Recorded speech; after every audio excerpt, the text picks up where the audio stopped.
Unit 2, we're looking at solving systems of equations algebraically. So even when we looked at graphically, we're going to look at algebraically now. So there's two main methods that we're going to look at. So we can do substitution. So basically, we've done a little bit of that before. We rearranged one of the equations for one variable, and then we substituted that into the other. Or we can do elimination. So we're going to add or subtract two equations together to eliminate one of the variables, then to solve. And then we can use those to solve linear quadratic and quadratic systems as well. So for example, I want to solve this using substitution. So let's call this number 1, and let's call this number 2. It really doesn't matter which one we call. I'm going to rearrange this one for x, which is pretty simple to do because I'm just bringing over my negative 2y. Whoops. And that's going to be, plus negative 3 or just negative 3. So now I know that x is equal to negative 2y minus 3. So what I can do, I can do 1 into 2. So I'm going to take equation 1, I'm going to sub it into equation 2. So when I'm writing equation 2, instead of writing x, I know that x is going to be equivalent to negative 2y minus 3.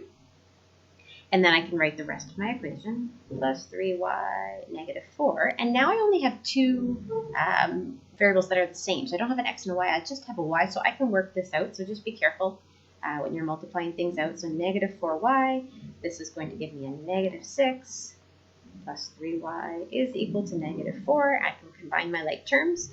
So this is just going to give me a negative y.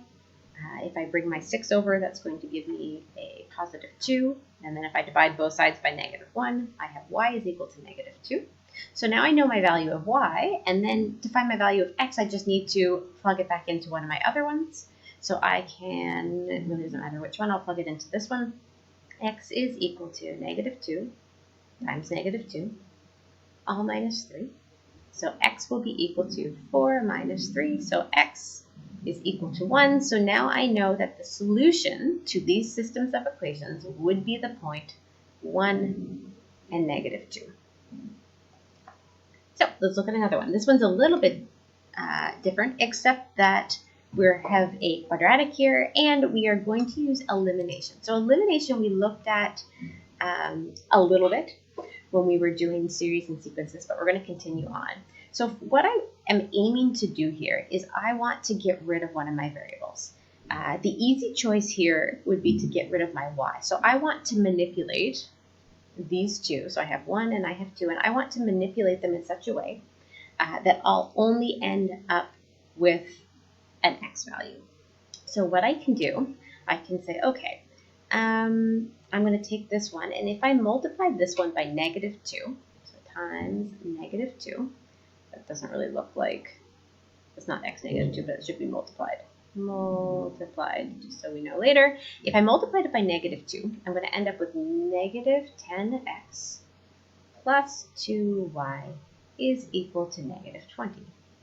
And now if I add this to my x squared plus x minus 2 is equal to 0, all of a sudden my negative and my positive will cancel out, and I'll end up with x squared. If I add these together, I'll have negative 9x, and I'll have that equal to negative 20. And then what I can do, I can make this into a quadratic. It is a quadratic, but I can bring my 20 over. And then to solve for x, I can factor. So what's going to multiply to give me 20? That's going to be a 4 and a 5, but add to give me negative 9. Both of those will have to be negative. So now I know that I have two solutions. I have x equal to 4, and I would have x that is equal to 5. And then from here, I can use both of these to find my y values. So I'm going to bring it back into the easier one. So if x is equal to, so this is for number 1, if x is equal to 4, I can plug in my 4. So I'll say this is for x is equal to 4. Minus my y is equal to 10. So I end up with 20 minus y is equal to 10. So in this case, y would have to be equal to 10. So then one of my points would be 4 and 10. And then if I wanted to do this with a 5, to see what my y would be is equal to 10. So I have 25 minus y is equal to 10. So y would have to be equal to 15. So then my other point would be 5 and 15. So for example 3, they want us to solve the system using substitution. So for this one, because this one's a little bit simpler, I will rearrange this one for y. This one's going to be pretty easy to rearrange. I'll have 3, or negative 3x, minus 9, and then I can put this one into this one for y.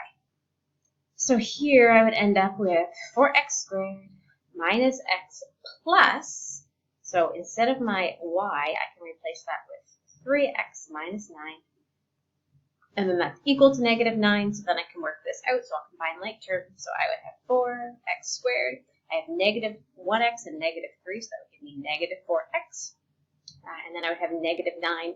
If I added 9 to both sides, that would get rid of that 9 completely, so this would be equal to 0. I can factor out of 4x, which would leave me with x minus 1 is equal to 0. And then I would end up with x being equal to 0 or x being equal to 1. And then I can plug these back into my original equation to find my value of y. So if x was equal to 0 and I plug that back in, I would have negative 3 times 0 minus 9. So here my y would be equal to minus 9. So I'd have a solution of 0 and negative 9. Or I could have x is equal to 1. And if I plug this one in, I'd have negative 3 times 1, all minus 9. So in this case, my y would be equal to negative 12. And my second solution would be 1 and negative 12. So just be careful. If you ever have this x squared here, if you ever have that quadratic, chances are really good that you're going to have 2 solutions. All right, for this one, they want you to solve using elimination. So the variable that I'm going to try to eliminate is going to be the y. If I eliminate just the x, I still have an x squared. If I eliminate just my x squared, I still have an x. So y is the one I have to eliminate. So what I'm going to do here, I'm going to multiply one of these two by a negative 1. It doesn't really matter which one. So I can take this one and I can say, okay, I'm going to multiply that by negative 1. And all that's going to do is it's going to change all the signs. So I'm still going to have that 3x squared minus x minus y minus 2 is equal to 0. And then I'm multiplying this whole equation by a negative 1. So that's going to give me negative x squared.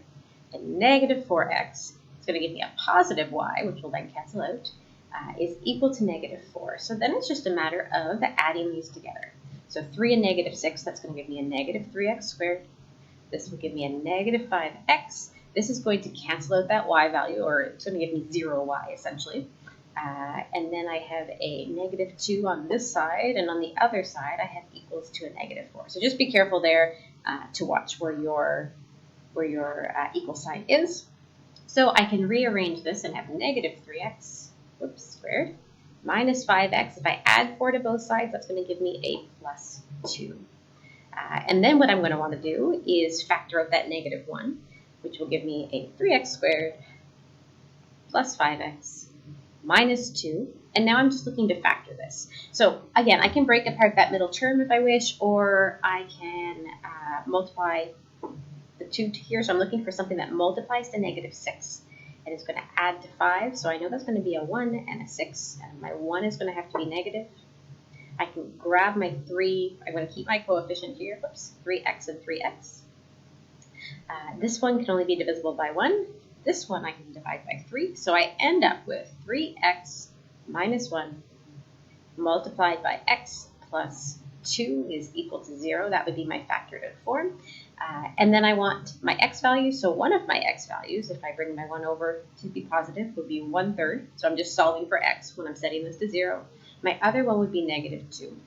So then I want to figure out, okay, what is my y value going to be? So if x is equal to negative 2, and it really doesn't matter which equation you plug this in. I'll grab the first one. So I'm going to have 3 and minus negative 2. So just be careful for the negatives and the positives there. That would be a pretty easy mistake to make. So this is going to give me 4 times 3, which is 12. This is going to give me plus 2 minus y minus 2 is equal to 0. So if I do keep my y over here and I bring everything over, I have 12 and 2, which is 14, minus 2, which is 12. So that would give me a negative 12.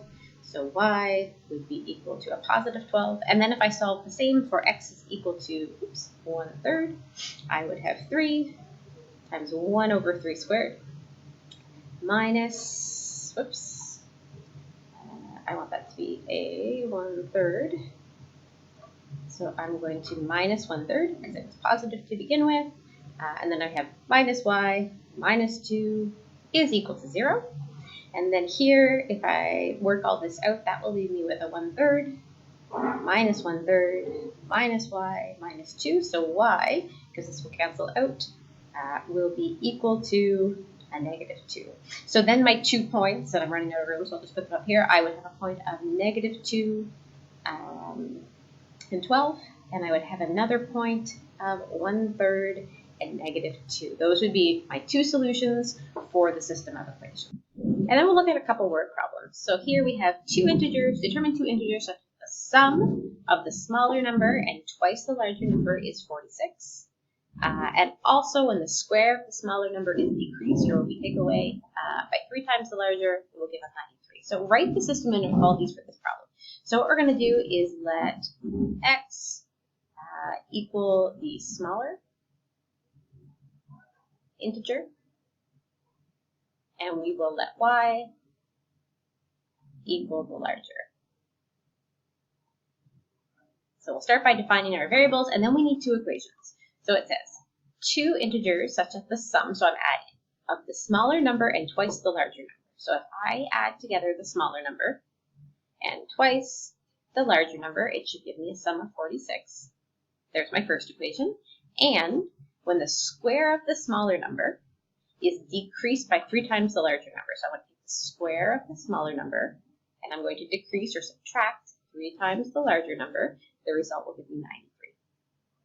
So now I have these 2 equations, and I'm looking to, I can't get rid of my x because I have an x and an x squared, so I'm going to have to work with the y values. So if I multiply this one by 3, I'll have 6y. If I multiply this one by 2, I'll have -6y, and those will cancel each other out. So if I rewrite these, I will end up with 3x plus 6y is equal to 138. So I'm just doing 3 times 46. And then I will have 2x squared minus 6y is equal to twice 93. That's going to give me 186. And now I can add these together. My y values will be 0y, so I don't have to put them in. So I'm going to end up with 2x squared plus 3x is equal to 324. And I can set this equal to 0, and I can bring this over. So I'll bring this up.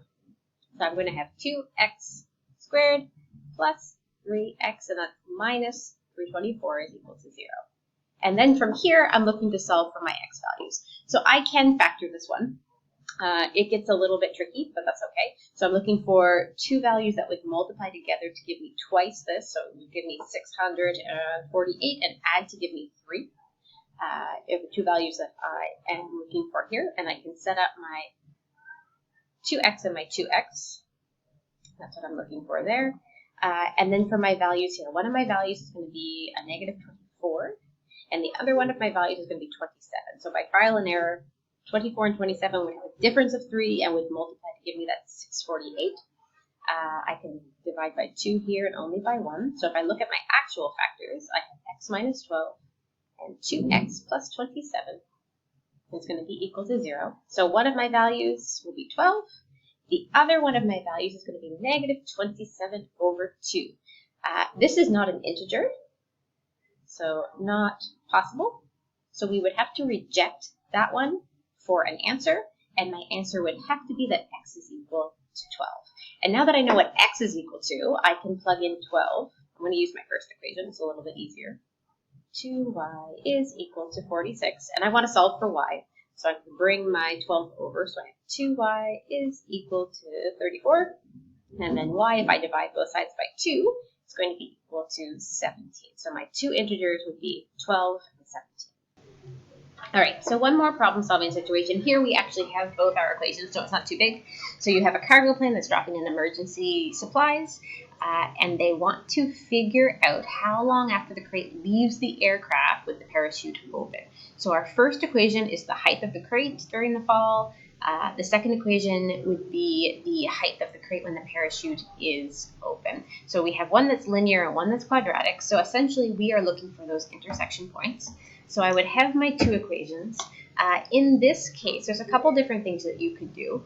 Your best bet for something like this, because you don't have those nice numbers to work with, would be to actually graph this out. So I can do a sketch. Oops, I don't want to bring that down. I can do a sketch of both of these, and I'm going to end up with something that looks like this. So here is my coordinate grid. So I'm going to have a quadratic, and it's going to look something like this. So I'm not super great at drawing these.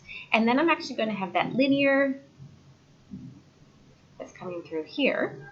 So I am looking for 2 intersection points. One would actually, it should have been a little bit farther over here. This is the intersection point I'm looking at. This one would be a negative time, and we know there's no such thing.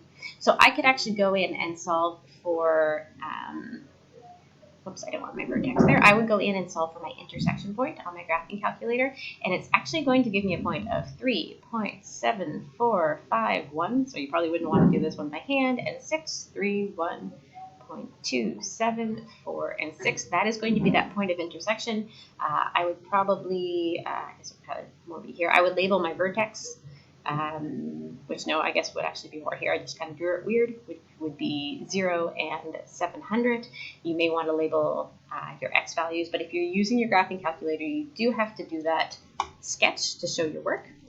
So for this one, the parachute opens at, I'm going to round 3.75 and 631.27. So this would be the time. This would be the height.